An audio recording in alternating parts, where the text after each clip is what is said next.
Is that Thunder Dragons and Goblins of all things? Make sure you guys smash the crap out of that subscribe button so you guys don't miss out on more content. I try to talk about the Alaska Regional as much as I can when these pop up because I love getting the chance to see who was successful out here, because Alaska is one of those places you're like, wait, Alaska has you? Yes, it does actually. They had 2 Fire Kings in their top 8. You know what? I'm not surprised to see that. Even in a smaller setting like this, people are still going to have the best deck. All right, they wanna play. All right, they want to find out why this is the best deck, and people will put money into wanting to play these. I know it's kind of a weird concept to see, but yeah, okay. We also had one Yubel. I think Yubel ended up winning this regional, which is kind of interesting. Not really. We also had one Purely. Ooh, so Cat in the Hat out here. Got some tricks up its sleeve. I like that. And then, of course, we had some Labyrinth action. Yeah, standard trap interactions, making sure that, you know, we can punish the opponent. Not all that surprised. Then, of course, we had Memento, the combo pile of Eternity, not really losing to any real straight dangerous shifters out here. Yeah, there's not a single shifter, I feel like, in this entire top cut at all. And then we had Goblin Bikers. Honestly, the thing that caught my attention most was Goblin Bikers. Just looking at what that deck is capable of doing for the combo lines for Xyz was actually really cool. But then, upon seeing Goblin Bikers, I was drawn in because I also saw Thunder Dragons. I was like, wait a minute. Somebody's actually playing pure Thunder out here? And yes, they actually were. Well, I mean, obviously, you know, like, you have Horus cards in it, but, like, for most of the way that this deck was functioning, that really caught me off guard. This regional, though, pretty diverse for what it is. I mean, obviously, you know, you have the standard meta picks here, but you have a lot of cool things on the side, and I like that. Let's pass on over to deck list. So starting off here, to no surprise whatsoever, is the power of Yubel and friends. Yeah, we're doing 1 Chaos Summoning Beast with the triple Dark Beckoning. I feel like, as you probably should be, right? Like, this is still kind of the best go-to you have. 2 Spirit, 1 Yubel, 1 Terror, or, yeah, Terror Incarnate, that never really changes. 1 Nightmare Pain. I understand that 1 is the go-to, but it pains me so much because I'm sitting here, I'm like, you know, I want consistency, and that's fine. We are doing 1 copy of the Abominable Chambers. This is going to be the Monster Reborn. You're going to slam on the table. You're going to get all of your big advantage back. Your opponent's going to look at you, and they're going to go, yeah, I hate this game too. Understandable. Have a nice day. And then, of course, this deck is actually side decking 1 Chaos Hunter. I've heard people testing out the idea of Chaos Hunter. I think it's really cute, but I haven't really seen any real application for this. I know it's been discussed, but it's honestly about it. Also, this build's only sticking to 1 track. I know a few people were trying to get really saucy out here and trying to, like, play 2 track. Like, what are you doing out here, man? Like, you barely have room in this extra deck down here for things like this. Build's had to cut back on 2 Phantoms. Like, I feel like you're either playing the Desiree package or you're playing 3 Phantom. You don't really get much of a leeway in between that. And that really sucks in terms of deck building. So, yeah, this Yubel list absolutely looks very standard to me. Next up here, we have Fire for You. This build's doing 2 Colonics. Good. I'm solid, actually. We had some other people out there trying to be really saucy, trying out 3 of these things. What are you doing? I feel like also the way that this list looks. So we went down to 2 Kirans in this list instead of 3. I have seen people testing 3. I think 2 is fine. Like, you already have to put in old Garunix to get access off of this to make life a little bit easier for the stepping stones. So I think it's worth noting on that. Also, this list is also only playing 2 Deceptions.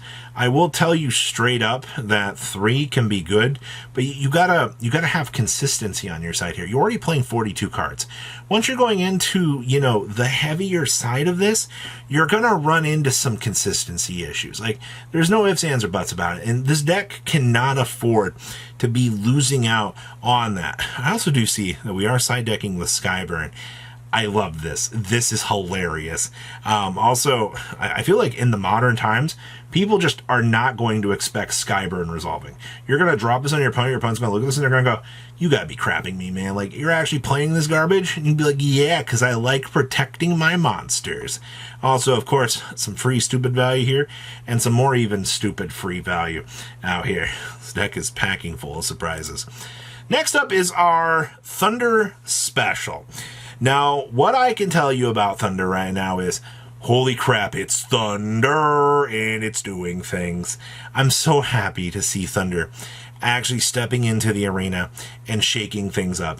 This deck is so underrated for the toolbox of things it has going for it. So obviously you are playing the Horus stuff. Obviously you want these cards to be the discard fodder, so you can get to the pieces so that you can kind of start to set up. This build is also playing Darkest frickin' Diabolsis. Alright, so this is the fun little interaction where you can get into the hand ripping stuff, stripping down your opponent's hand. Your opponent's just looking at you and they're like, why do you do this? Why are you playing these cards? Because this free extender, absolutely solid.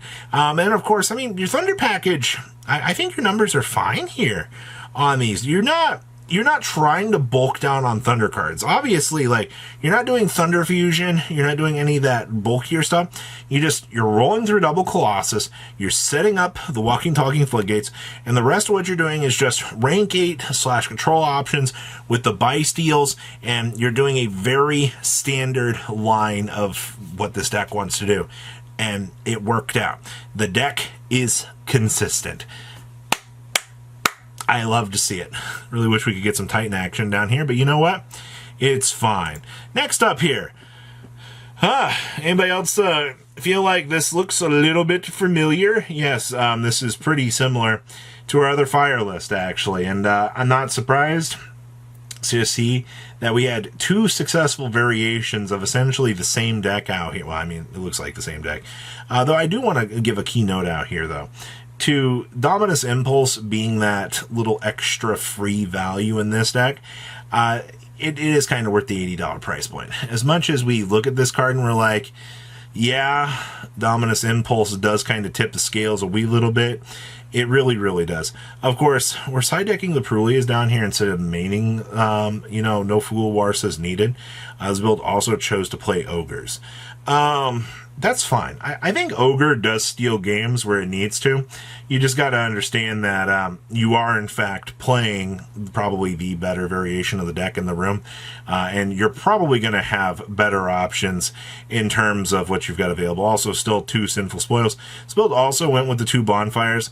Being able to cut down a little bit of the fat in this department, I think, is fine, too.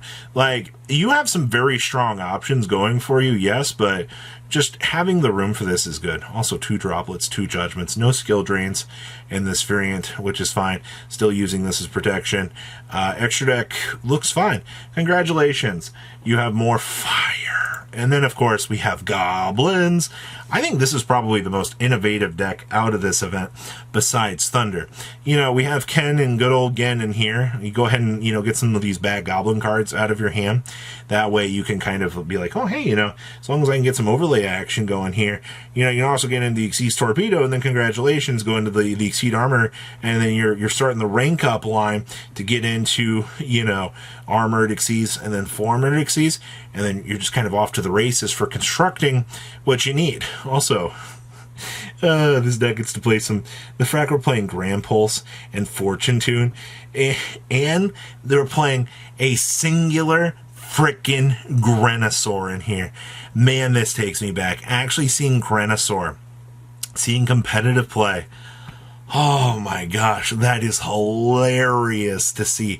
It has been so long, my old friend. I see this build is also choosing to play some Wabakus for some defensive options. Hey, you already got Thrust in here.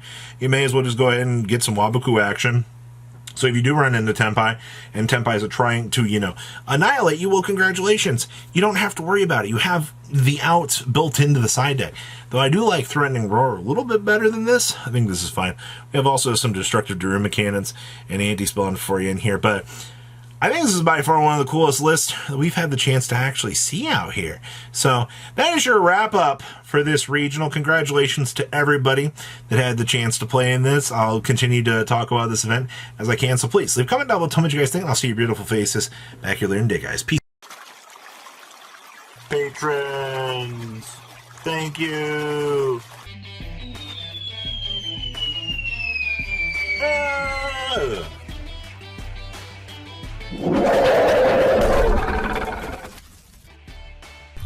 Thank you so much for watching. Check out these other videos.